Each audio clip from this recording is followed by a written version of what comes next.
یہاں تک کہ حضرت علی اپنی خلافت کے 4 سال مکمل کیے تو اس میں سے ایک خارجی تھا وہ جس نے مکے کے اندر حرم شریف میں کعبۃ اللہ کے قریب حتیم میں بیٹھ کے پلان کیا کہ 17 رمضان المبارک کو ایک ہی وقت میں حضرت معاویہ کو ایک جائے گا، حضرت عمرو بن عاص کو یہ قتل کرنے جائے گا، ایک میں خود ہوں گا جو حضرت علی کو قتل کرنے جائے گا۔ یہ سازش بنائی، کہاں بیٹھ کے بنا رہے ہیں دیکھو، کعبۃ اللہ میں، کہاں؟ حتیم کے اندر، جہاں نماز پڑھنے کو آج 2 رکعت کے لیے آپ کو کیا ہے، بہت کوشش کے باوجود بھی وہاں جگہ نہیں ملتی، وہاں بیٹھ کے ان بدبختوں نے حضرت علی کو قتل کرنے کا پلان بنایا۔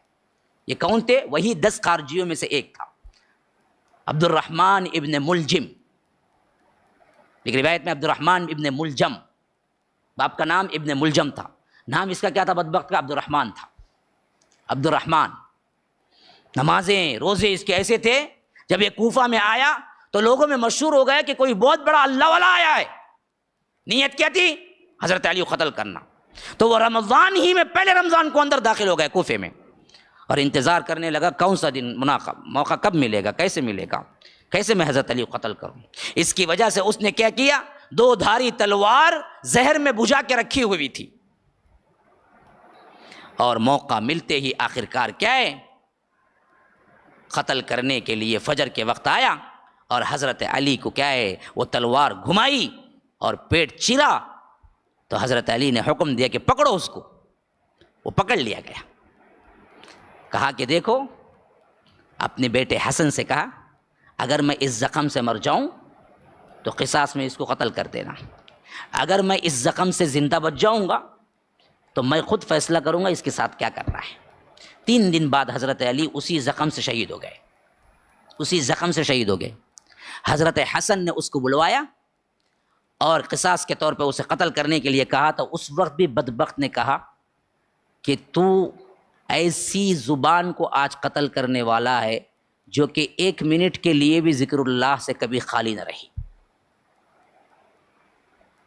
مرتے وقت بھی وہ اللہ اللہ کر رہا تھا، مرتے وقت بھی سبحان اللہ الحمدللہ بول رہا تھا،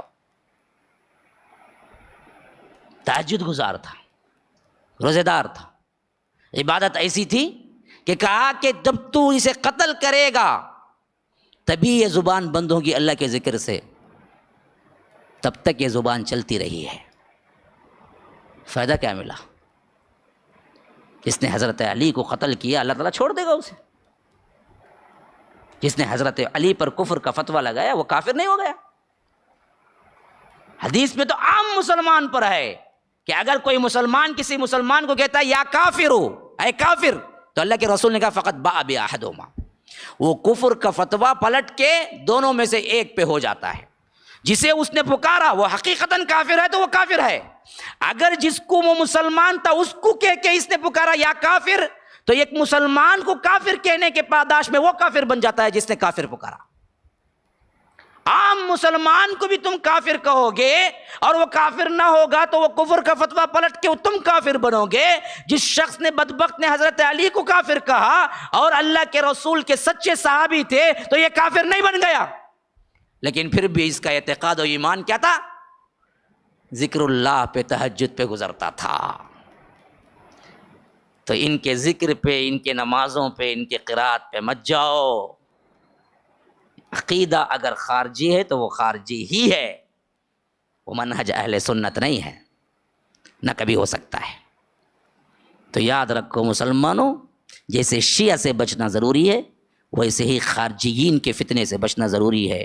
اور شیعہ دکھنے میں دکھ جاتا ہے سامنے کہ شیعہ ہے، لیکن خارجی اہل سنت میں ایسا گھسا ہوا ہے کہ دکھتا ہی نہیں ہے۔ اس واسطے اسے لگانا ہے تو ان 2 نشانیوں سے پتہ لگانا ہے۔ اگر وہ عرب حکمرانوں کو، مسلم حکمرانوں کو گالیاں دیتا ہوا دکھ جائے تو یہ خارجیوں کی سب سے بڑی صفت ہے، اور مسلمانوں پہ تلوار اٹھانے کی یا کسی جمعیت بنانے کی یا جہاد کے پکار کی نام کیا ہے بنانے والا ہے تو یاد رکھو وہ خارجی ہے۔ اور نمبر 2 سب سے بڑی پہچان، معمولی گناہوں پہ کافر کا فتویٰ کوئی دے تو سمجھ لو وہ خارجی ہے۔ السلام علیکم ورحمۃ اللہ وبرکاتہ۔ ناظرین کرام، مرکز السلام کے اس چینل کو ابھی تک جنہوں نے سبسکرائب نہیں کیا ہے برائے مہربانی سبسکرائب کریں اور ہر دن کی اپڈیٹ کے لیے آپ بیل بٹن دبا کر ہمارے ساتھ تعاون فرمائیں۔ جزاکم اللہ خیرا۔